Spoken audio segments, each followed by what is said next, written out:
Hi, so today we're going to talk about big hair. I have the finest, lankest, flattest hair ever. If you already have big voluminous hair, then this probably isn't for you this week, but if like me you have fine lank hair, then I'm going to show you a few tricks to kind of give it some oomph. There are so many volumizing products for kind of amplifying the hair. They are split into things like shampoos and conditioner, and the difference between these sorts of volumizing shampoos and conditioners and regular shampoos and conditioners is generally the conditioners will be less moisturizing and they'll be a lot lighter and finer, more weightless, so that when you dry your hair the conditioner doesn't kind of drag your hair down. You want your hair to be as light as possible, a bit like if you're making a cake or something, you want air in it to kind of make it rise. Then you have volumizing sprays, which are really popular and they're really quick. You just spritz them into your roots.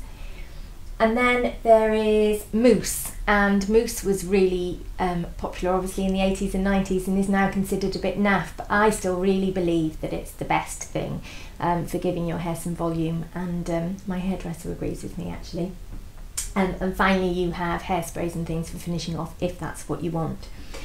But the main thing I'm going to show you is a new tool that all my friends and I have discovered, which is a Babyliss Big Hair. I'm really sceptical about beauty tools a lot of the time. I think they're generally not very good, but this is brilliant. It absolutely works a treat. If you can get past how it looks, which is not very pretty, it really works well. So I'm going to show you how to use that. So I'm going to start off, after you've washed your hair, comb it through with a wide tooth comb as I have done. A brush will make it frizz, and I tend to comb it all forward so it's kind of upside down and then put my towel on while I do my makeup, and that just kind of starts the process of lifting the roots.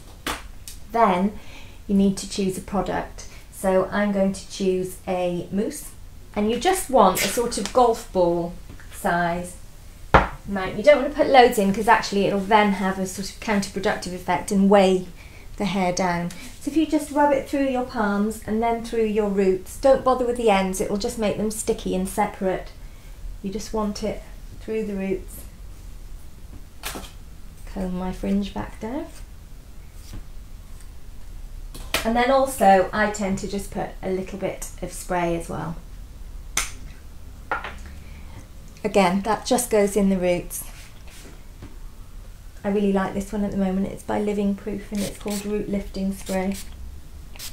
It smells a bit funny, but that fades. So then comb that through so your roots have got plenty of product in them. Again, use a comb, not a brush. And the first thing we're going to do is just get a normal hairdryer and dry my fringe. Always do your fringe first and don't bother using a styler through your fringe because it'll just come away from your head and look a bit weird. And the correct way to style your fringe, if you do have one, is back and forth. Don't try and dry it forward, dry it back and forth.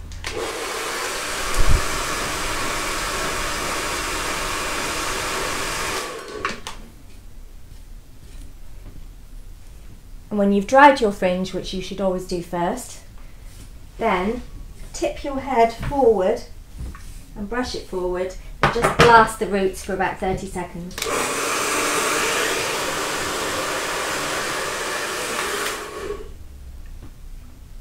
So at this point your hair won't be styled, it'll be a bit of a mess, but it'll be about 80% dry. There's no point trying to dry a full head of hair with a tool like the Babyliss Big Hair, you'll just be there all day. Okay, so this is it. Ugly looking thing, I know. All it is basically a brush that's attached to a hairdryer. So what it does is, you know, when you go to the hairdressers and they do that thing with a round brush and a hairdryer pointing downwards, this just does it all in one go because no actual human can do what they do. And what I'm going to do is I'm going to use it now. It's going to be so noisy you're not going to be able to hear what I'm saying. You basically put it in your hair and you press it to rotate, and it always needs to be rotating away from you. It's best to do this in sections. Don't bother doing your fringe, it'll look crazy. So if I pin that bit out of the way and do this section here, you can see.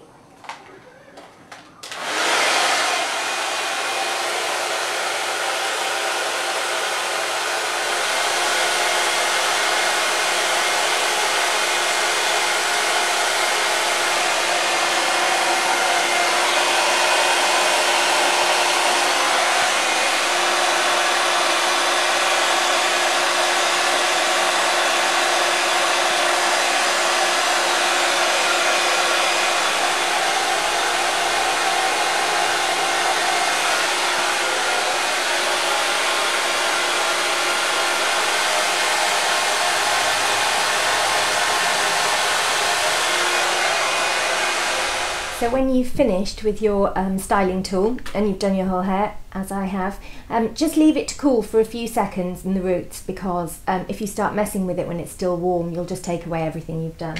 So just leave it to cool for a few seconds. Then you can just brush it into your normal style. And if you like, you can put some flat irons through it if you want to straighten the ends and make it look more neat, or you can just leave it, or you can put some serum through the ends to just kind of smooth down the ends, smooth any flyaways. People with fine hair tend to get static quite a lot, I know I do, so serum can help with that. But just put it through the ends. If you put it through the roots, it will cause them to droop and flop. And then if you like, you can finish with a bit of hairspray, entirely your call. I love hairspray myself.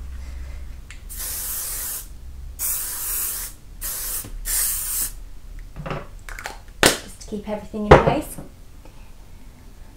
And that whole process, once you've got the hang of it, takes maybe 15 minutes. It's really, really nothing, and gives so much more body to your hair that should last you all day. Then, in fact, it should last you into the next day as well. Just spritz some dry shampoo in to kind of amp things back up, and then you can wash it every other day.